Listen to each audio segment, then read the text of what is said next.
Wow, that really escalated quickly. That got out of hand really fast.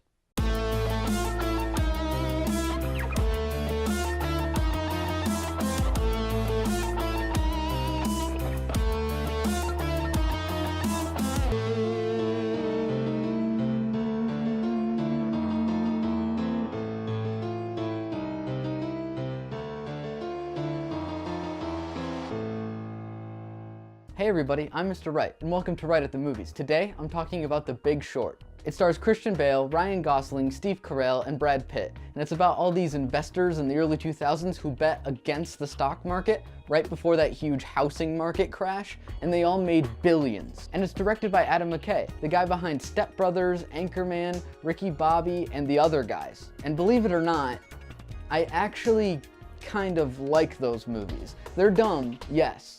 But they're the kind of dumb only a smart person could write. And a movie about one of the most boring things on earth, banking, really needed an energetic and fun director to tell that story. And Adam McKay takes his expert timing and pace and tells a really important story. And yes, there's still comedy, but it's mainly about the actual event. The whole housing market is propped up on these bad loans. It's a time bomb.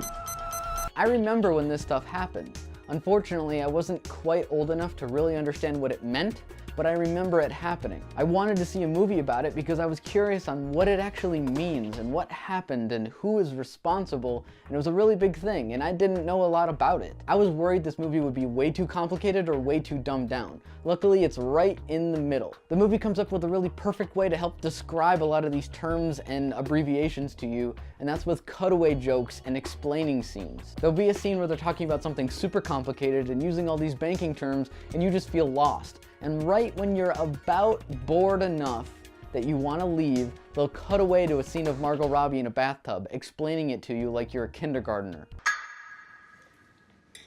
And then they suddenly throw you right back into the movie just as fast. And now you have this real basic understanding of all these terms to carry you through the rest of the movie. Here's world-famous chef Anthony Bourdain to explain. Whatever crappy levels of the bond I don't sell, I throw into a seafood stew. It's a whole new thing. That is a CDO. Blah, blah, blah banks, blah, blah, blah stocks, blah, blah, blah housing market. And then cut straight to Selena Gomez, explaining it all to you very slowly. Okay, so here's how a synthetic CDO works.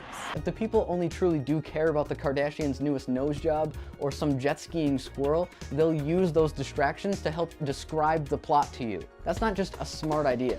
That's genius filmmaking. It doesn't alienate anybody who doesn't like banking. In fact, half of this movie is for people who don't like banking. We don't know all these terms and abbreviations and money and stock, but we know what it means to us and to our families and to our favorite celebrities. A few outsiders saw what no one else could. The whole world economy might collapse.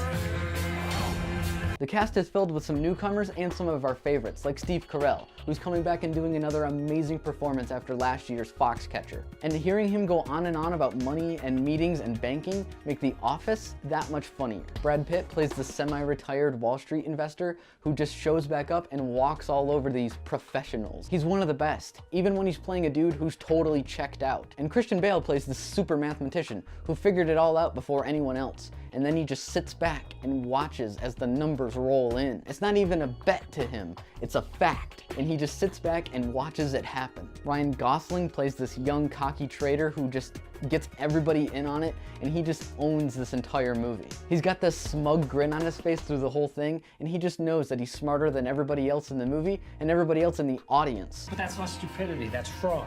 Tell me the difference between stupid and illegal and I'll have my wife's brother arrested. But what really steals the show, my #1 favorite thing about The Big Short, is the editing. The amount of energy, enthusiasm, and style this movie has makes my head spin. Not only does it make banking understandable, it makes it fun and cool.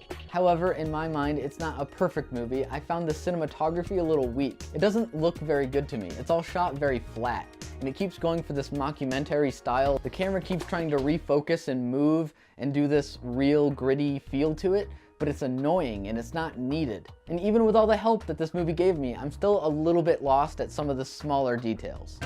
You have any idea what you just did? You just bet against the American economy.